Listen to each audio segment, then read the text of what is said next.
শ্রীকৃষ্ণের নামে এটা বললে তিনি সঙ্গে সঙ্গে তোমার প্রতি সজাগ হন।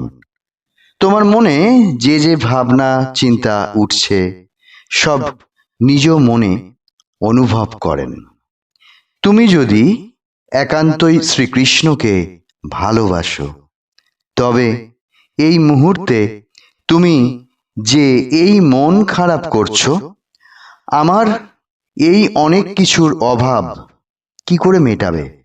হয়তো ভাবছো তোমার কাছে এমন অর্থ নেই যা দিয়ে সংসারের এক্ষুনি প্রয়োজনীয় সব বস্তুগুলো কিনতে পারবে, কিংবা এমন একটা সমস্যা এসে হাজির হয়েছে তার সমাধান করা তোমার পক্ষে সম্ভব হচ্ছে না, বা আরো কত কি দুশ্চিন্তা শ্রীকৃষ্ণ কিন্তু সব বুঝতে পারছেন।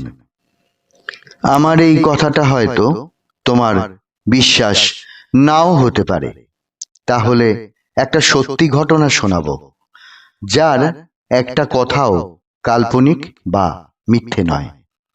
একজনের বৈঠকখানায় অনেক মানুষ বসে শ্রীকৃষ্ণর ভাগবত পাঠ শুনছিল। সময়টা শীতকাল। বিশাল বৈঠকখানার 5খানা জানলা আর 2টো দরজা সব বন্ধ, কারণ শীতটা প্রবল পড়েছে। পুস্তকের সেই স্থানটা পড়া হচ্ছিল যখন, সেখানে লেখা হয়েছে যে এই কথাটা লেখা আছে, আন্তরিকভাবে যদি কেউ একা বা সমবেত হয়ে আমার কথা পাঠ করে, আমার কথা শ্রবণ করে, কৃষ্ণকে মনে ভাবে বা এক মনে কোনো প্রার্থনা করে যে কৃষ্ণ তুমি আমাকে বাঁচাও, তুমি আমাকে উদ্ধার করো এই সব বিপদ থেকে। যদি শুধু তোমার মনে অন্য কোনো ভাবনা ছাড়া শুধু আমি সেইক্ষণে তোমার মন জুড়ে থাকি, আমি ছাড়া আর অন্য কিছু ভাবনা না থাকে তোমার মনে, তখন আমি সেই স্থানে তার কাছে আবির্ভূত হই। এই অবধি পাঠ করাকালীন পাঠক থেমে যেতে বাধ্য হলেন। জোরে জোরে শ্বাস টেনে বাতাস থেকে কোনো গন্ধ নিতে লাগলেন। উপস্থিত সকলেই এবার বাতাসের মধ্যে চমৎকার একটা চন্দনের সুগন্ধ পেতে লাগলো। কিন্তু বন্ধ ঘরে কোথা থেকে এই সুগন্ধ আসছে? একজন উড়িষ্যাবাসী ছিলেন সেই পাঠ চক্রে উপস্থিত। তিনি বললেন, এ যে দমনক ফুলের গন্ধ। উড়িষ্যায় এই ফুল খুব ফোটে। শ্রীকৃষ্ণ ও প্রভু জগন্নাথকে এই ফুলের মালা পরানো হয়। শ্রী চৈতন্য মহাপ্রভুও এই ফুলের মালা গলায় পরতে খুব ভালোবাসতেন। এরপর কিছুক্ষণ এই সুগন্ধ এক স্থানে স্থির হয়ে থাকার পর সেটা ঘর থেকে চলে গেল। এই ফুলের গন্ধ একেবারে চন্দনের মতো। সকলে একটু পর সম্বিত ফিরে পেল। একজন বলল, শ্রীকৃষ্ণ আবির্ভূত হয়েছিলেন। কৃষ্ণ বলে গেছেন, আন্তরিক মন প্রাণ দিয়ে যে আমাকে চায়, আমার কথা ভাবে, আমি তার কাছে আসি। আমাদের অনেক কিছুই নেই। এই নেইয়ের তালিকা দীর্ঘ, কারণ আমরা যেখানেই ঠেকি সেখানেই সেটার অভাব থাকে, আর আমরা দুশ্চিন্তায় পড়ে যাই। এরপর আমি কি করব? আমরা এই জ্ঞান করে নেব, দুশ্চিন্তা করে নিজের শরীর মনকে বিচলিত অসুস্থ না করে এক মন প্রাণে অন্য কিচ্ছু না ভেবে কৃষ্ণকে ভাবব, শুধু তার মুখটা মনে আনব। প্রথমে কিছুক্ষণ আমরা কিছুই পাব না, কিন্তু তবু নিজের ক্ষমতার উপর নির্ভর না করে কৃষ্ণ ভাবনাকে চালিয়ে যাব। সে রাত যাবে, নতুন দিন শুরু হবে, কিন্তু সেই দিনটা শুরু হবে একটু অন্য রকম ভাবে।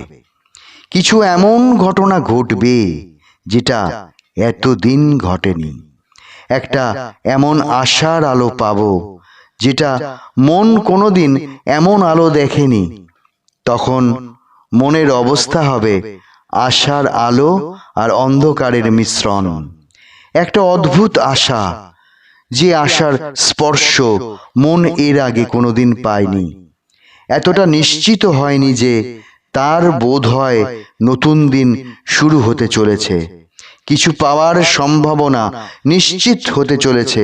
তার মন দৃঢ় বিশ্বাসে ভরা হয়ে যায়। একদিন, দুদিন, 3 দিন পর দেখব আমার এমন কিছু আসছে যেটা আমি খুব মনে প্রাণে চাইছিলাম। এরপর মাস কাটলে আসতে শুরু করবে একটা গভীর বিশ্বাস, আমার কৃষ্ণ আছেন। আমি এক মনে তাকে বলবো, কৃষ্ণ ঠিক পাঠিয়ে দেবেন। হয়তো একটু দেরি হবে, কিন্তু আমি, তুমি তো মনে গভীরভাবে বিশ্বাস করতে পেরেছি যে আমার কৃষ্ণ ঠিক শুনতে পান।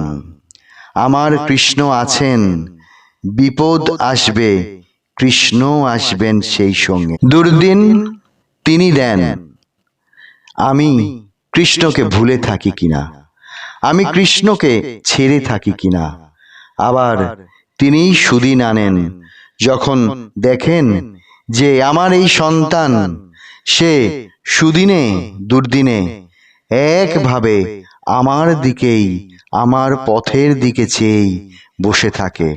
আমার পথের দিকে চেয়ে শুধু অশ্রু বিসর্জন করে, আমি ছাড়া আর কিছু বোঝে না।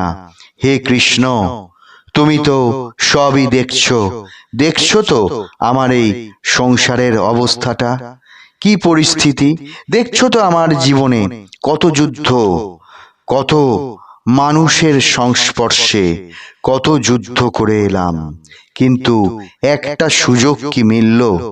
একটা সুযোগ মানুষ কি দিয়েছে আমাকে কিংবা আমার সংসারের মানুষগুলোর জন্যে? আছো তো তুমি, তুমিই তো একমাত্র শ্রীহরি, শ্রীকৃষ্ণ। তুমি পারো সকলের সমস্ত কিছু মুছিয়ে দিতে। তুমি শুধু এটুকু চাও যে আমি তোমার থেকে ব্যর্থ হয়েও মুখ ফিরিয়ে নিই কিনা। আমি তোমার থেকেও ব্যর্থ হয়ে মুখ ফিরিয়ে নিই কিনা। না, যে মন আমি একবার তোমার চরণে বেঁধেছি, আমি সেই মন আর তুলে নিতে পারবো না কৃষ্ণ।